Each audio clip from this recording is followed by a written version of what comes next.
नमस्कार शेतकरी मित्रांनो.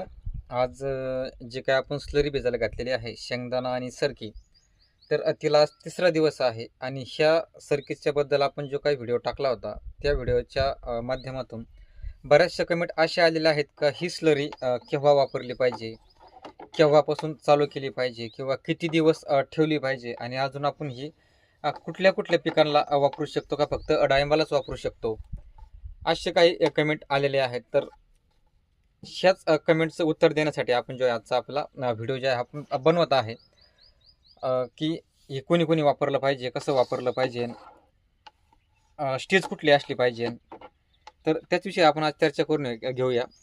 तत्पूर्वी त्या अगोदर मी तुम्हाला दाखवतो की आजचा आपल्या स्लरी जो काही तिसरा दिवस आहे, तर तिसऱ्या दिवशी आपली स्लरी कशी बनलेली आहे ते थोडंसं दाखवतो आणि मग आपण व्हिडिओला जे आहे हे आज चालू करून घेऊया. तर मित्रांनो बघू शकता आज तिसरा दिवस असताना आज जे काय आहे सरकी जी आहे ही वर आलेली नाही. आता पूर्णपणे ती भिजून तळाला बसलेली आहे. तुम्ही बघू शकता आता वरती स्लरी दिसत नाही. याच्यामध्ये आता मी पूर्ण तिला हलवलेल्याच्या नंतर पुन्हा याच्यामध्ये जे काय आपण ड्रम एक साधारणतः ईत सव्वा ईत मोकळे ठेवली होती ते पूर्णपणे आता भरून घेतलेले आहेत. कारण आता स्लरी जी आहे आता सरकी जी आहे आता फुगून वरती येणार नाही. आता ती फक्त आता तळालाच राहणार आहे. तर ह्या तिसऱ्या दिवशी अशा पद्धतीने जी आहे ही तयार झालेली आहे. किंवा जी सरकी आहे आता पूर्ण बघू शकता तुम्ही. आता ही सरकी तळाला जी आहे ही जाऊन बसलेल्या वरती जे आहेत ही बुडबुड जे आहे ते आपल्याला आलेले पाहायला दिसतात मित्रांनो. बघू शकता हे पूर्णपणे पाणीच आहे आता वरती. तर तिसऱ्या दिवशी मित्रांनो अशा पद्धतीनं ही सरकी जी आहे तिसऱ्या चौथ्या दिवशी एकदा तळाला जाऊन बसली का पुन्हा वर येत नाही. अशा वेळेस आपण जे आहे ड्रम पूर्णपणे पुन्हा पाण्याने भरून घ्यायचे आहे. बघू शकता तुम्ही पूर्ण आता पाणीच आहे वरती. आणि दिवसातून सांगितल्याप्रमाणे दिवसातून 3 वेळा याला हलवणं खूप गरजेचं आहे. 3 वेळा याला हलवलंच पाहिजे.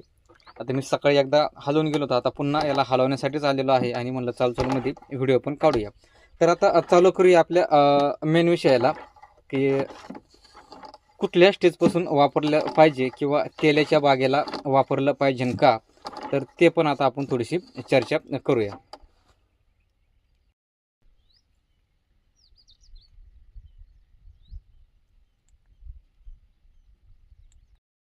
तर पहिला जो काही प्रश्न आहे तो म्हणजे कुठल्या स्टेजला वापरलं पाहिजे, कुठली स्टेज आल्याच्यानंतर ह्या स्लरीचा आपण जे आहे वापर चालू केला पाहिजे ते आपण बघूया. सेटिंग फायनल झाल्याच्या नंतर ज्यावेळेस आपल्या फळांना जे आहे ही ग्रीन स्टेज येते, फळांचा पूर्णपणे रंग हा हिरवा होण्यासाठी सुरुवात होते किंवा पूर्णपणे जे आहे हा हिरवा झालेला असतो, त्यावेळेसपासून याचा वापर आपण बिनधास्त चालू करू शकतो. काहीच अडचण येत नाही. जेवढं लवकर चालू कराल तेवढं चांगलंच आहे. किंवा जर तुम्ही आत्तापासून जर ही चालू ठेवली महिन्यातून किमान 2 ते 3 वेळा जर याला देत राहिले तर बऱ्यापैकी रिझल्ट तुम्हाला जाणवतील. किमान 2 वेळा तरी दिलं पाहिजे. आणि दुसरा जो प्रश्न आहे म्हणजेच की सेटिंग झाल्याच्या नंतर फळांना हिरवा कलर आला तर त्या स्टेजपासून साधारण त्यावेळेस फळांचं वजन जे आहे 70-80 ग्रामच्या आसपास असतं. किंवा काही शेतकऱ्यांची ग्रीन स्टेज आहे ही थोडीशी लेट येते, त्यांना चॉकलेटी कलर हा अधिक काळ राहतो आणि आज शेतकऱ्यांचे फळ जे आहेत हे 80 ते 100 ग्रामपर्यंत जातात. ज्या वेळेस तुमची ग्रीन स्टेज जे आहे परफेक्ट तयार होईल अशा वेळेस तुम्हाला जे आहे वापरण्यासाठी तुम्ही ही बिनधास्त सुरुवात करू शकता. याला काही अडचण नाही. फक्त प्रमाण जे आहे हे कमी कमीच ठेवायचं आहे. सरकीचं प्रमाण जरी तुम्ही शेंगदाणा पेंड जर वाढवली तर हरकत नाही. शेंगदाणा पेंड तुम्ही 8, 9, 10 किलोपर्यंत घेऊ शकता. पण सरकी पेंड जे आहे हे तुम्हाला 5च किलो ठेवायचे आहे. 4 ते 5च किलो आपल्याला ठेवायचे आहे. त्यापेक्षा सरकी पेंडीचं प्रमाण आपल्याला आत्ताच वाढवायचं नाही.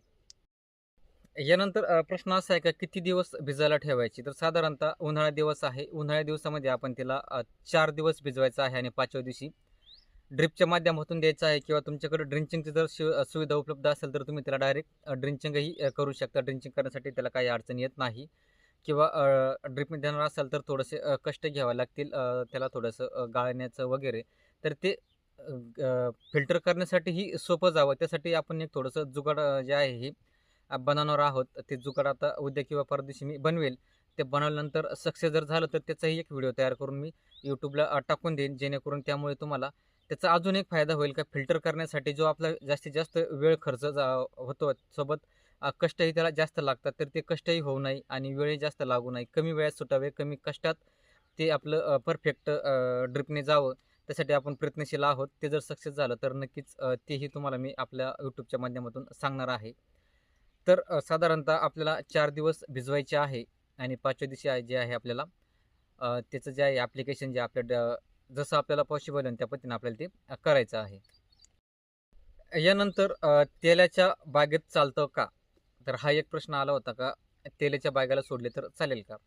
तर याबद्दल जे आहे मित्रांनो, माझाही प्लॉट हा तेलाचाच आहे. तुम्हाला लागलं तर मी तेलाचे स्पॉट खोड्यावर दाखवतो. तर मित्रांनो बघू शकता, ही जखम जी आहे ही पूर्णपणे तेलाची आहे. बघा हे खोड अगदी तेलाने खाल्लेलं आहे. खाऊन खाऊन त्याला आतमध्ये नेलं आहे. इथे बघू शकता, इथे एक स्पॉट हा तेलाचाच आहे. आणि म्हणजे प्रत्येक जे खोड आहे हे प्रत्येक खोड हे तेलाचंच आहे. आता इथं बघू शकता, मी झूम करून दाखवतो जर दिसेल तर.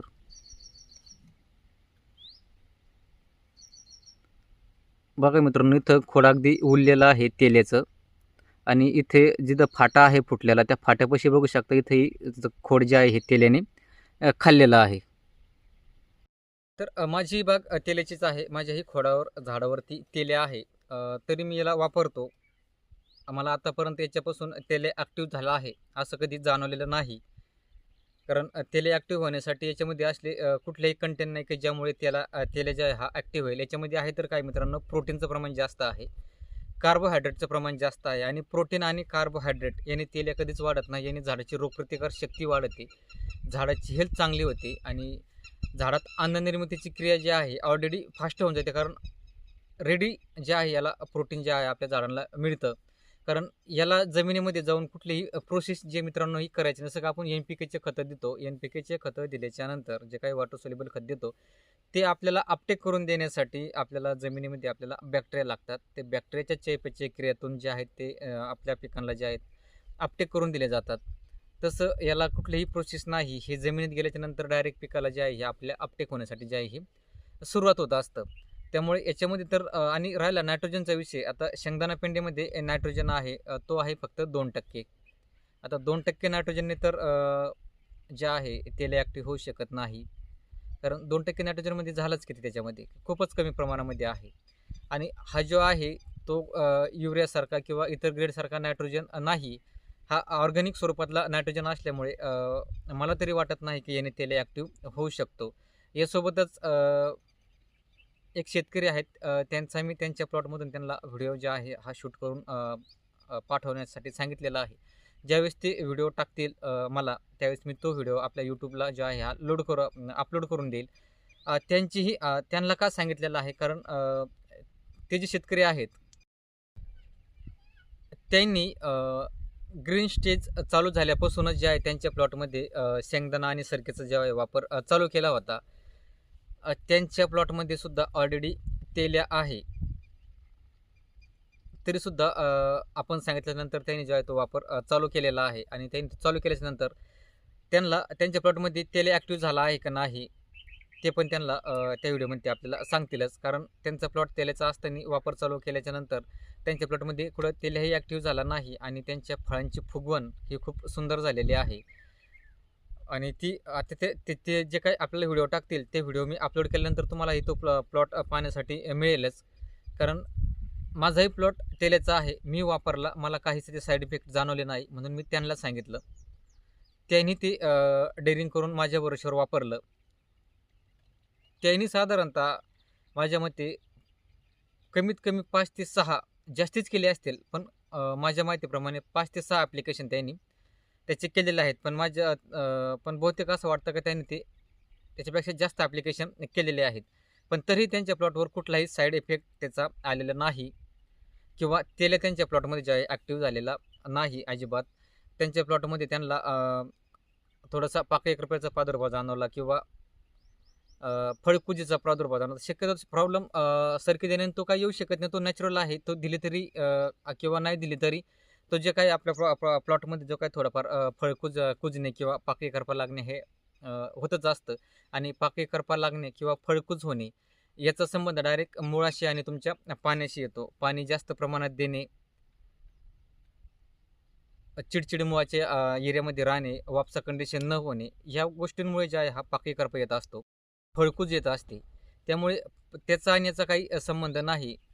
त्यामुळे तेलाच्या प्लॉटमध्येही वापरण्यासाठी माझ्या माहितीनुसार काही हरकत नाही. कारण मी स्वतः माझ्या प्लॉटमध्ये वापरतोय. एवढंच नाही तर आता ठीक आहे, आता काहींचा प्रश्न असा राहील कसं तुम्ही हस्तबहारमधले आहेत, आता तुमच्याकडे ऊन आहे, पण आता आम्ही भविष्यामध्ये पावसात जाणार आहोत. तर ह्याच्यावर हे पण तुम्हाला मी सांगेल का मागच्या वर्षी मी ही स्लरी मे महिन्यातही सोडली होती आणि मागच्या वर्षी तुम्हाला माहिती आहे मे महिन्यात 4 तारखेपासून ते जवळजवळ 25-26 तारखेपर्यंत पावसाचे जे आहेत आपल्याला राऊंड होत राहिले होते. त्या राऊंडमध्ये सुद्धा मी सरकी पेंड ही प्लॉटला 2 वेळा दिली पाऊस असताना पावसामध्ये. त्यावेळेसही माझ्याकडे कुठलंही तेलाचं फळ मला एकही सापडलं नाही. तेल्याही ॲक्टिव्ह झाला नाही. तेलाचं फळही कुठं सापडलं नाही. त्यामुळे पावसातही तुम्ही याचा वापर करू शकता. कारण मी हे माझ्या अनुभवावरून सांगतो. आणि तरीही ज्या शेतकऱ्यांकडे तेलाचे प्लॉट आहेत त्यांनी 1-2 वेळा ॲप्लिकेशन करून बघावे. ॲप्लिकेशन केल्याच्यानंतर जर त्यांना कुठं जाणवलं का तेल ॲक्टिव्ह होत आहे किंवा तेल ॲक्टिव्ह झाल्यासारखं जाणवत आहे, तर मग तुम्ही ते सरकी पेंडीचं प्रमाण कमी करायचं शेंगदाणा पेंडीचं प्रमाण कमी करू शकता आणि सरकी पेंडीचं प्रमाण हे वाढवू शकता. साधारणतः 4 ते 5 किलोऐवजी 6 ते 7 किलो तुम्ही सरकी पेंड देऊ शकता. कारण सरकी पेंडमध्ये नायट्रोजन हा येतच नसतो. त्याच्यामध्ये नायट्रोजनच त्याच्यामध्ये पोटॅशचं प्रमाण हे जास्त आहे, प्रोटीनचं प्रमाण जास्त आहे. यानंतर इतर आपण कुठल्या पिकांना देऊ शकतो, तर माझ्या माहितीनुसार हा एक प्रयोग मी माझ्या शेजारच्यांना मी सांगितला होता आणि त्यांना अजून एक त्यांच्या मित्रांनीही सांगितला होता हा करण्यासाठी कांद्यासाठी. तर त्या शेतकऱ्यांनी कांदा फुगवण्यासाठी हे जे आहे वापरलं होतं शेंगदाणा पेंड जे आहे त्यांनी एकरी 10 किलो भिजवून सोडली होती. तर त्यांनाही कांदा फुगवण्यासाठी खूप रिझल्ट आला. म्हणजे कांद्याला देण्यासाठी काही अडचण नाही. आणि राहिले इतर काही जे फळवर्गीय पिकं आहेत आपले वांगा आहे, टोमॅटो आहेत, तुम्ही त्यांनाही बिनधास्त देऊ शकता. याच्यात कुठलाही साईड इफेक्ट नाही. हे कुठल्याही पिकाला चालतं. मित्रांनो, हे ऑर्गॅनिक प्रोडक्ट आहे. हे पूर्णपणे नॅचरल आहे. त्यामुळे यापासून कुठलाही साईड इफेक्ट होण्याचं काही कारण नाही. त्यातल्या त्यात मित्रांनो, जे काही आपण फॉस्फरसयुक्त खतं देत असतो, समजा 12-61 धरा, 60-20 धरा किंवा 52-34 धरा. ही जे खतं आहेत, हे खत आपण जमिनीत दिल्याच्यानंतर हे फक्त 30 ते 40% पिकाला जे आहेत हे लागू होतात आणि राहिलेलं जे आहे 70 ते 60% हे जमिनीमध्ये पडून फिक्स होऊन जातं. ते पूर्णपणे वाया जातं. तर त्याचा काही आपल्या पिकाला फायदा होत नाही. या उलट आपली जमिनीचा pH तिथे वाढण्यासाठी सुरुवात होते, तिथला EC वाढत राहतो आणि ह्या गोष्टी वाढल्यामुळे जे काही आहे आपल्या जमिनीमध्ये जे काही आपल्याला बेनिफिशियल बॅक्टेरिया आवश्यक असतात, गांडूळ आवश्यक असतात, यांची वाढ होत नाही. हे तिथून जे आहेत हे पालन करतात किंवा डायरेक्ट मरून जातात pH वाढल्याच्या नंतर. आणि जरी आपण वरून ड्रिपच्या माध्यमातून पुन्हा मल्टिप्लाय करून जर आणून सोडले, ते तर सोडावेच लागतात. जरी सोडले तर त्यांचं जो काउंट आहे हा तिथे वाढत नाही, घटत जातो आणि पुन्हा तो आहे पूर्णपणे संपून जातो. कारण त्यांना तिथे वातावरण जे आहे हे अनुकूल अजिबात राहत नाही. त्या उलट तुम्ही जर सरकी पेंडीच्या, शेंगदाणा पेंडीच्या स्लऱ्या दिल्या, जीवामृतची स्लरी दिली, तर ह्या स्लऱ्या गेल्याच्या नंतर तुमचं जे काही तिथं पडलेलं जे काही मटेरियल आहे तेही अपटेक होण्यासाठी सुरुवात होते. आणि याच्यामध्ये कुठलेही केमिकल नसल्यामुळे जमिनीत गेल्याच्या नंतर जमीन ही सुपीक होण्यासाठी सुरुवात होते आणि जमीन सुपीक झाल्याच्या नंतर जे काही बेनिफिशियल जे काही बॅक्टेरिया असतात जमीन जे म्हणजे आपल्याला आवश्यक असतात, तुमचे NPKचे बॅक्टेरिया असू द्या, कॅल्शियम विरघळणारे असू द्या, फेरस विरघळणारे असू द्या, झिंक विरघळणारे असू द्या, मॅग्नेशियम विरघळणारे असू द्या, ह्या बॅक्टेरिया उलट तिथे वाढण्यासाठी सुरुवात होते. तिथे त्यांची कॉलनी तयार होण्यासाठी सुरुवात होते. कारण तिथे जे आहे त्यांना वातावरण जे आहे हे अनुकूल होण्यासाठी सुरुवात होते. आता पीक जे आहे, आता खतं द्यायचीच नाहीत का, तर आपण यामागेही सांगितलेलं आहे की खतं हे द्यावेच लागणार आहेत. हे जे काही आपण जे काही वाण पिकवत आहोत हे हायब्रिड आहेत आणि हायब्रिड पीक जे आहेत हे यांच्यावर लागणारी जी क्वांटिटी आहे ही जास्त असते. जे काही यांच्यावर लागणारे जे काही फळ आहे याची साईज ही जास्त होत असते.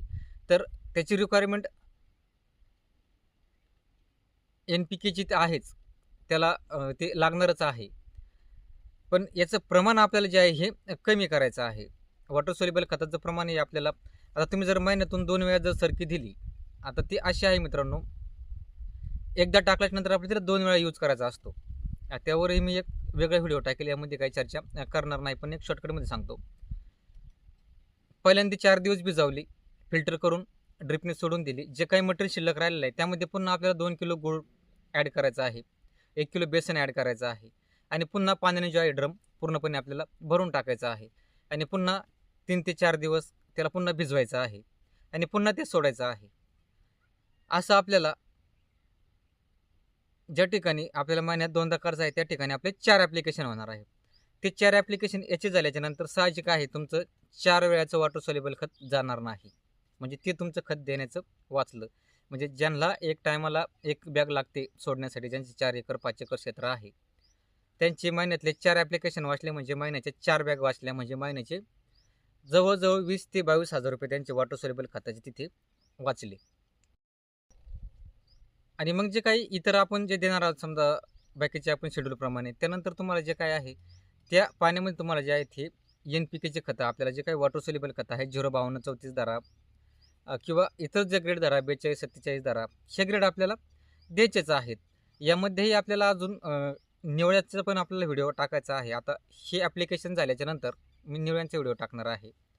निवळी तयार करायच्या वेळेसच टाकणार आहे, कारण अगोदर टाकून उपयोग नाही. कारण मी फक्त व्हिडिओ बनवून टाकतो का काय आणि मी बनवतो का नाही बनवतोय किंवा वापरतो का नाही वापरतो, हे पण शेतकऱ्यांच्या मनात काहींच्या मनात प्रश्न तयार होऊ शकतात.